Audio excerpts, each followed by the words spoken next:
Hi friends, நம்ம ஹோட்டலில் சாப்பிட்ற கொத்து பரோட்டாவை வீட்டில் எப்படி செய்யலான்னு பார்க்கலாம் வாங்க. ஒரு பெரிய தக்காளி எடுத்துக்கோங்க. எந்த அளவுக்கு பொடியாக கட் பண்ண முடியுமோ அந்த அளவுக்கு அந்த தக்காளியை பொடியாக கட் பண்ணி வச்சுக்கிங்க. அதுக்கப்புறம் 2 ஆனியன் எடுத்துக்கோங்க. அந்த 2 ஆனியனையும் எந்த அளவுக்கு பொடியாக கட் பண்ணி வைக்க முடியுமோ கட் பண்ணிக்கோங்க. கொத்தமல்லி, கருவேப்பிலை, தக்காளி, வெங்காயம் எல்லாத்தையும் ஒரு பிளேட்டில் எடுத்து வச்சுக்கிட்டேன். நான் இங்கே 2 ரெடிமேடு பரோட்டா தான் யூஸ் பண்ணியிருக்கேன். நீங்கள் வேணும்னா ஹோட்டலில் கூட வாங்கி யூஸ் பண்ணிக்கிங்க.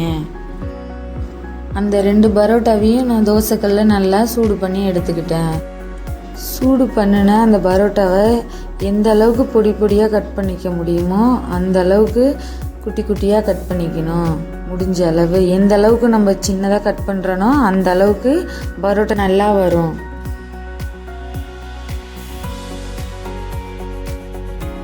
ஒரு கடாயை எடுத்துங்க. ஹீட் பண்ணிவிட்டு அதில் 1 ஸ்பூன் எண்ணெய் ஊற்றுங்க.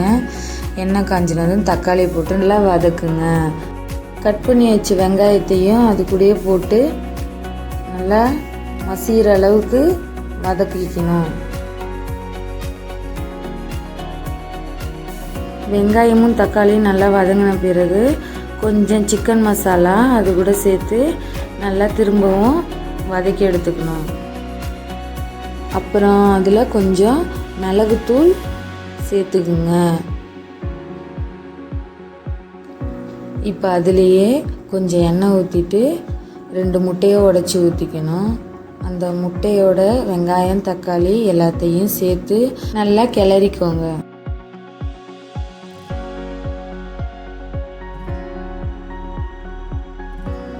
இப்போ அதில் கொஞ்சமாக கருவேப்பிலையும் கொத்தமல்லியும் போட்டு கிளறிக்கிங்க.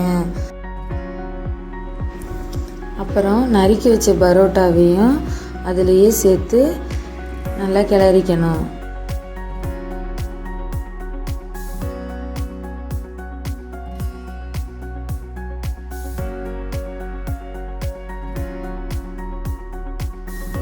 முட்டை பரோட்டா டேஸ்ட்டாக இருக்கணும்னா அதுக்கு சிக்கன் கிரேவி ஆட் பண்ணால் தான் அந்த டேஸ்ட்டு நல்லா வரும்.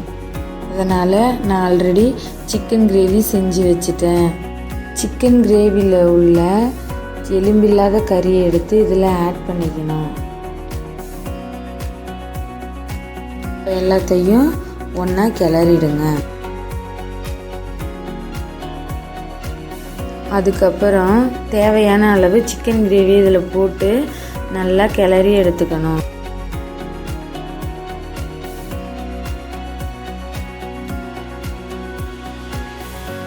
தோசைக்கல்ல சிம்மில் வச்சுக்கிங்க. இப்போ நம்ம கிளறி வச்ச முட்டை பரோட்டாவை எடுத்து தோசைக்கல்ல நல்லா ஸ்ப்ரெட் பண்ணி விடுங்க. ஸ்ப்ரெட் பண்ணிவிட்டு ஒரு தோசை கரண்டியை வச்சு நல்லா குத்துங்க. சைடில் ஃபுல்லாக ஸ்ப்ரெட் ஆகிற மாதிரி ஃபுல்லாக பரவிட்டு திருப்பி போடணும். அதை நல்லா இந்த பரோட்டா நல்லா ட்ரை ஆகிற வரைக்கும் கொத்துங்க.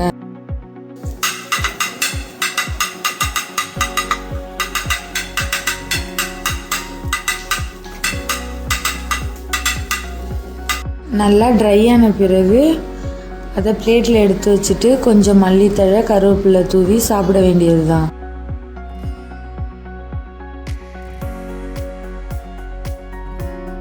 இதை ட்ரை பண்ணி பார்த்துட்டு டேஸ்ட் எப்படி இருக்குன்னு கமெண்ட்ஸில் சொல்லுங்கள். தேங்க்ஸ் ஃபார் வாட்சிங்.